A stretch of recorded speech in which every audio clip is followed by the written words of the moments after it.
नमस्कार.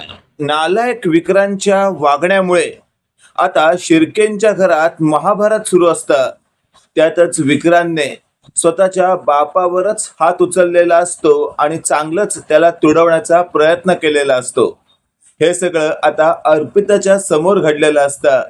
त्यामुळे अर्पिता चांगलीच अस्तव्यस्त झालेली असते आणि अशातच आता ती स्वतःशी बोलत असते.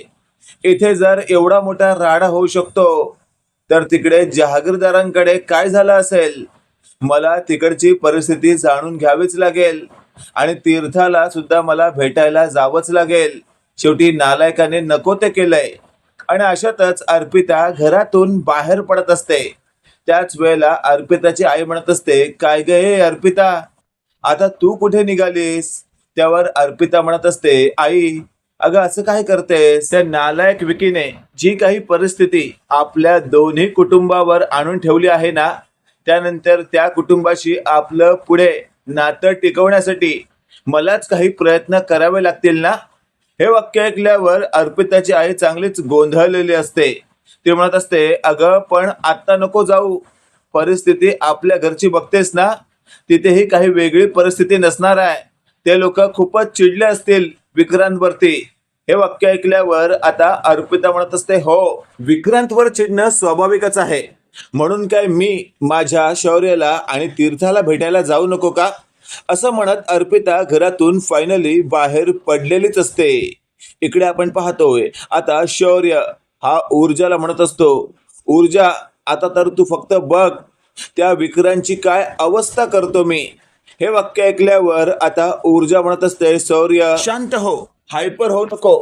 त्या विक्रांत बरोबर नेमकं काय करायचं आहे ना, ते आलंय माझ्या लक्षात. हे वाक्य ऐकल्यावर आता शौर्य म्हणत असतो, म्हणजे म्हणजे ऊर्जा नक्की काय चाललंय तुझ्या मनात? त्यावर ऊर्जा म्हणत असते, कळेल, लवकरच कळेल. असं म्हणून आता ऊर्जाने शौर्याला थोडस गोंधळून टाकलेलं असतं. तेवढं आपण पाहतोय आता दारातून डिरेक्टली आत अर्पिता आलेली असते. समोर आलेल्या अर्पिताला पाहून शौर्य स्वतःशी बोलत असतो, अरे बापरे, आता ही तर काय करते? आणि अशातच आता शौर्याचं लक्ष अर्पिताकडे आणि अर्पिताचं लक्ष शौर्याकडे. लगेचच आता अर्पिता म्हणत असते, शौर्य शौर्य मी आले. त्यावर शौर्य मनातल्या मनात बोलतो, अगं मी तुला ओळखलं आणि सांगायची गरज नाहीये तू आलीस ते. तेवढ्यात शौर्याच्या जवळ जात अर्पिता म्हणत असते, शौर्य विक्रांत जे काही वागलाय ना, त्याची मी तुम्हा सगळ्यांकडून माफी मागायला आली आहे. हे वाक्य ऐकल्यावर आता बाजूलाच ऊर्जा असते. ती म्हणत असते, शौर्य हिला तू बोलवलीस का इथे? हे वाक्य ऐकल्यावर आता शौर्य म्हणत असतो, नाही ग, मी नाही बोलवलं. आणि अशातच अर्पिता म्हणत असते, काय चाललंय तुमच्या दोघांचं? परिस्थिती काय आहे आणि तुम्ही माझ्याशी आता अशा प्रकारे वागणार का? मी खरं तर आता इथे शौर्यला नाही तर तीर्थाला भेटायला आली आहे. हे वाक्य ऐकल्यावर आता ही जी अर्पिता याआधी वेडेपणाचं नाटक करत होती, ती आता खूपच समजूतदारप्रमाणे वागत आहे हे आता दोघांच्याच लक्षात आलेलं असतं. आणि लगेचच आता ऊर्जा शौर्याला इशाऱ्याने म्हणत असते, ती जे काही बोलते ते अगदी बरोबर आहे, तिला दुखवता कामा नये. जा शौर्य, तिला घेऊन जा तीर्थाच्या बेडरूम मध्ये. हे वाक्य ऐकल्यावर आता शौर्य म्हणत असतो, ऊर्जा मी नेण्यापेक्षा तू ने ना. आणि अशातच आता ऊर्जा म्हणत असते, शौर्य तू जा ना घेऊन. आणि अशातच शौर्य ऊर्जाच्या सांगण्यावरून अर्पिताला तीर्थाच्या बेडरूम मध्ये घेऊन जातो. तीर्था तिथे घाबरत असते आणि त्याच वेळेला समोर अर्पिता येते आणि म्हणत असते, काय ग अर्पिता, कशी आहेस तू? त्यावर अर्पिता समोर आली आहे हे पाहिल्यावर तीर्था आणखीनच घाबरते. तेवढ्यात मागून शौर्य म्हणत असतो, अगं तीर्था घाबरू नकोस. अर्पिता अर्पिता विक्रांतची बहीण असली तरी विक्रांतसारखी वागणार नाहीये. आणि तेवढ्यात अर्पिता तीर्थाचा हात हातात घेते आणि म्हणत असते, तीर्था नको घाबरूस तू, विक्रांतला योग्य ते शिक्षा पप्पांनी दिली आहे. हे सगळं ऐकल्यावर आता शौर्य म्हणत असतो, तरी पण अर्पिता, तुझ्या त्या नालायक भावाला जोपर्यंत मी माझ्या पद्धतीने शिक्षा देत नाही तोपर्यंत तरी मी शांत बसणार नाही. आणि अशातच आता अर्पिता म्हणत असते, शौर्य मला माहिती आहे तू जे काही बोलतोस ते काही चुकीचं नाहीये, पण काय आहे ना, आता मी तरी काय करू शकते? मी त्याला समजावलं होतं की असं काही करू नको. आणि अशातच आता हॉलमध्ये खाली हर्षवर्धन आलेला असतो आणि तो म्हणत असतो कोण आलाय घरात. हे वाक्य ऐकल्यावर आता खाली ऊर्जा म्हणत असते अर्पिता आली आहे. अर्पिताचं नाव ऐकताच हर्षवर्धन म्हणत असतो काय, शिर्क्यांची अर्पिता. त्यावर ऊर्जा म्हणत असते हो, शिर्क्यांची अर्पिता. त्यावर हर्षवर्धन म्हणत असतो कुठे आहे ती आता. त्यावेळेला ऊर्जाने असं म्हटलेलं असतं की शौर्य तिला बेडरूम मध्ये घेऊन गेलाय तीर्थाच्या. आता मात्र हर्षवर्धनचा राग अनावर झालेला असतो. तो लगेचच आता तीर्थाच्या बेडरूमच्या दिशेने जातो आणि जोरदार आवाज देतो, अर्पिता, अर्पिता, आत्ताच्या आत्ता माझ्या घराबाहेर हो. हे वाक्य ऐकल्यावर अर्पिता, शौर्य आणि तीर्थ एकदमच अवाक झालेले असतात. हर्षवर्धन एकदमच चिडलेला असतो आणि तेवढ्यात आपण पाहतोय आता तीर्थाच्या बेडरूम मधून शौर्य आणि अर्पिता बाहेर येतात. समोर उभा असलेला हर्षवर्धन आता खूपच चिडलाय. हे हर्षवर्धनच्या मुलाच्या लक्षात आलेलं असतं, म्हणजे शौर्याच्या. शौर्य म्हणत असतो काय झालंय डॅड, इतका का चिडलात तुम्ही. त्यावर हर्षवर्धन म्हणत असतो मला शिर्क्यांच्या घरातली माणसं या घरात अजिबातच नकोय. हे वाक्य ऐकल्यावर आता अर्पिता म्हणत असते हर्ष अंकल, असं काय करताय तुम्ही. विक्रांत जे काही वागलंय त्याला मी समर्थन देत नाहीये, ते चुकीचंच आहे. म्हणून काय तुम्ही आता मला त्याच्या बरोबरीने ओळखणार आहात का. मी त्याची बहीण आहे म्हणून काय त्याच्या या गुन्ह्यामध्ये माझी सुद्धा साथ आहे का. हे सगळं आता अर्पिता बोलत असते. त्यावेळेला हर्षवर्धन म्हणत असतो ते काही असलं तरी मला शिर्क्यांच्या घरातलं कोणी माझ्या घरात नकोय आणि मला यापुढे शिर्क्यांशी अजिबातच संबंध ठेवायचा नाहीये. शौर्य, आता मी तुला सांगतोय, आत्ताच्या आत्ता शिर्क्यांच्या घरातल्या प्रत्येक माणसाला आपल्या घरात यायला बंदी आहे आणि आता जे कोणी या घरात आहे त्याला सुद्धा या घरातून बाहेर काढ. आणि अशातच आता हर्षवर्धनने जणू आदेश दिलेला असतो. हे सगळं ऐकल्यावर आता शौर्य अर्पिताला म्हणत असतो अर्पिता, तुझ्या लक्षात आलंच असेल, तू आता इथून गेलीस तर बरं होईल. हे वाक्य ऐकल्यावर आता अर्पिता म्हणत असते शौर्य, हर्ष अंकलचं एक वेळ समजू शकते मी, पण तू सुद्धा मला या घरातून जायला सांगतोयस. शौर्य, तू विसरतोयस का आपल्या दोघांचं लग्न ठरलं होतं आणि मी तुझ्याशी लग्न करणारच आहे. आता हे ऐकल्यावर शौर्य म्हणत असतो अर्पिता, आता जा तू इथून, नको थांबू इथे. अशा प्रकारचे वक्तव्य करून काही होणार नाहीये. तेवढ्यात अर्पिता शौर्याच्या कमरेत हात घालते आणि म्हणत असते शौर्य, मी नाही राहू शकत तुझ्याशिवाय. तू जर असं वागशील माझ्या बरोबर तर मला जगून सुद्धा काहीच अर्थ नाहीये. हे वाक्य ऐकल्यावर शौर्य म्हणत असतो अर्पिता, प्लीज असलं काही बोलू नको ज्याने पुढे जाऊन मला त्रास होईल. त्यावर अर्पिता म्हणत असते शौर्य, त्रास तुला होईल की नाही माहित नाही, पण मला नक्की होईल. अशातच आपण पाहतोय आता खालून ऊर्जा तीर्थाच्या बेडरूम जवळ आलेली असते आणि तिथे तिने हे दृश्य पाहिलेलं असतं की अर्पिता शौर्याला जवळ घेत असं म्हणत असते की शौर्य, मला तुझ्यापासून दूर लोटू नको, मी नाही जगू शकत तुझ्याशिवाय. तू जर मला अशा प्रकारे घराबाहेर काढत असशील तर एका अर्थी तू माझ्याशी सगळे संबंध संपवतोयस. शौर्य, इतकी नकोशी झाली का रे तुला मी. आता हे सगळं ऊर्जाने पाहिलेलं असतं आणि ऊर्जा लगेचच या दोघांच्या जवळ येते आणि तिने अर्पिताचा हात धरलेला असतो आणि तिला फरफटत तीर्थाच्या बेडरूम बाहेर काढलेलं असतं. ऊर्जा बोलू लागते, अशा प्रकारचं वागताना तुला काहीच कसं वाटत नाही, चल आत्ताच्या आत्ता या घराबाहेर हो. त्यावर शौर्य ऊर्जाला शांत करण्याचा प्रयत्न करत असतो, पण काही केल्या ऊर्जा ऐकायलाच तयार नसते. आता हर्षवर्धन त्याच्या बेडरूम मधून बाहेर आलेला असतो. तो म्हणत असतो अजूनही शिर्केच्या घरातली माणसं या घरात काय करतायत. त्यावर शौर्य अर्पिताला म्हणत असतो प्लीज अर्पिता, आता चालती हो, नको थांबू इथे.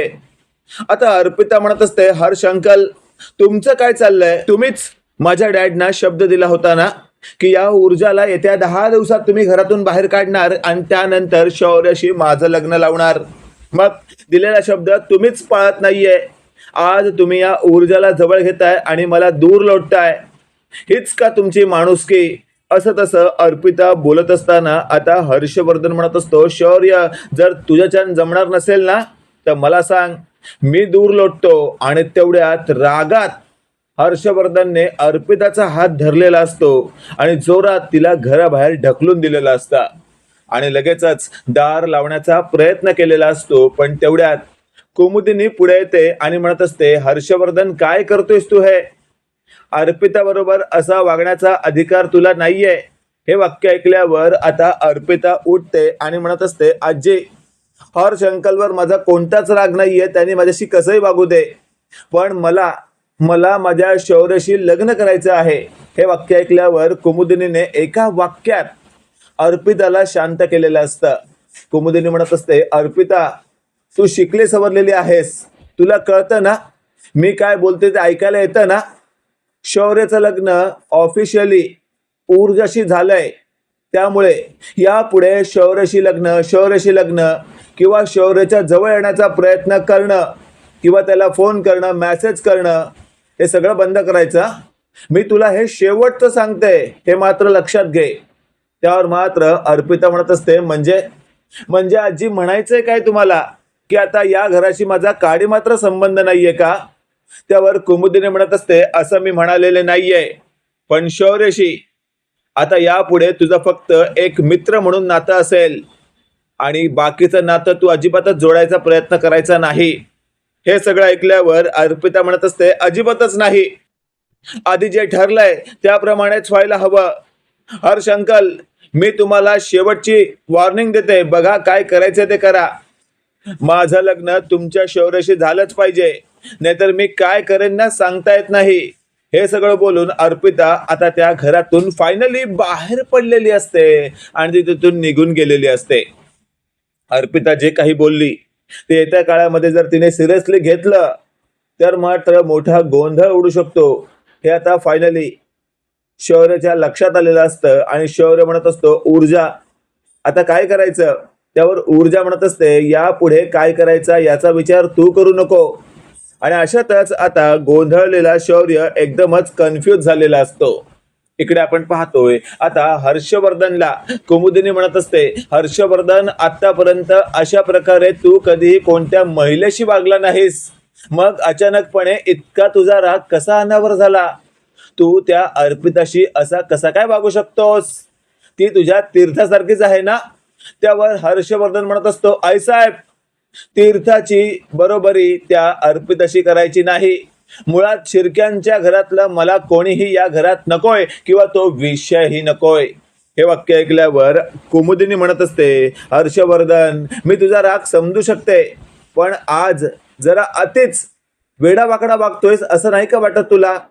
त्यावर मात्र मी कसा वागतोय हे मला कुणीही सांगण्याची गरज नाहीये, माझं मला कळतं, असं जेव्हा हर्षवर्धनने म्हटलेलं असतं त्याच वेळेला कुमुदिनी म्हणत असते, ठीक आहे, आता तू सैरभर झालाय, सुधीर बधीर झालाय, तुला समजवण्याचा प्रयत्न करणं म्हणजे पालथ्या घड्यावर पाणी, असं म्हणून कुमुदिनीने आता हर्षवर्धन समोरून जाणं योग्य समजलेलं असतं आणि ती लगेचच आपल्या बेडरूमच्या दिशेने प्रस्थान करते. इकडे आपण पाहतोय आता शिर्क्यांच्या घरात तणतणत आलेली अर्पिता आणि समोरच असलेला विक्रांतचा बाप म्हणजे आमदार शिर्के. तो बोलू लागतो, काय अर्पिता बेटा, कुणीकडे गेली होतीस तू? त्यावर अर्पिता म्हणत असते, पप्पा, तुम्हा सगळ्या मोठ्यांच्या लढाईमध्ये माझी चटणी झाली. हे वाक्य ऐकल्यावर आता शिर्के म्हणत असतो, अगं बेटा काय बोलतेस तू, तुला तरी कळतंय का? त्यावर अर्पिता म्हणत असते, अहो तुमच्या कसं लक्षात येत नाही, तुम्ही माझी कुचुंबणा करून टाकली. अहो त्या शौर्य बरोबर तुम्ही माझं लग्न लावून देणार होतात, पण आता तुमच्या नालायक सुपुत्रामुळे ते सगळं अशक्य होत आहे. हे वाक्य ऐकल्यावर आता शिर्के म्हणत असतो, मला माहिती आहे विक्रांत जे काही वागलाय ते चुकीचंच आहे, त्याचं समर्थन मी करणारच नाहीये, पण त्यासाठी तुझ्या बाबतीत मी कोणतंही चुकीचं पाऊल उचलणार नाहीये. तुझ्यासाठी एखादा ऑबरायचा नवरा घेऊन येईन मी, काळजी करू नकोस तू. हे वाक्य ऐकल्यावर अर्पिता म्हणत असते, पप्पा, मला श्रीमंत नसला तरी चालेल, पण मला शौर्यच पाहिजे. हे वाक्य ऐकल्यावर आता शिर्के म्हणत असतो, अर्पिता बेटा, ते आता शक्य नाहीये, तू आता समजून घे, वेड्यासारखं वागणं सोडून दे. त्यावर अर्पिता म्हणत असते, पप्पा, मी तुम्हाला शेवटचं विचारते, तुम्ही माझं लग्न शौर्याशी लावून देणार आहात की नाही?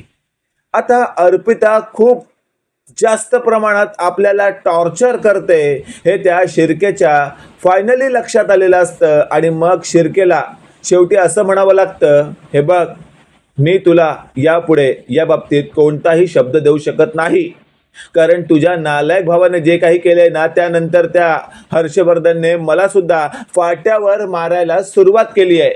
आणि अशातच अर्पिता भला मोठा दांडका घेते आणि ज्या बेडरूम मध्ये विक्रांत झोपलेला असतो तिथे जाऊन विक्रांतला चांगलंच झोपेतच बदडायला लागते. अचानकपणे झोपेत असलेल्या विक्रांतच्या पाठीवर कमरेवर दोनादन फटके पडलेले असतात. त्यानंतर विक्रांत बावचळतो आणि म्हणत असतो, कोण आहे रे? आणि अशातच समोर आपल्याच बहिणीच्या हातात दांडका पाहून विक्रांत म्हणत असतो, वेड लागले का तुला? माझं डोकं फिरलं ना तर त्याच दांडक्याने तुला मारीन.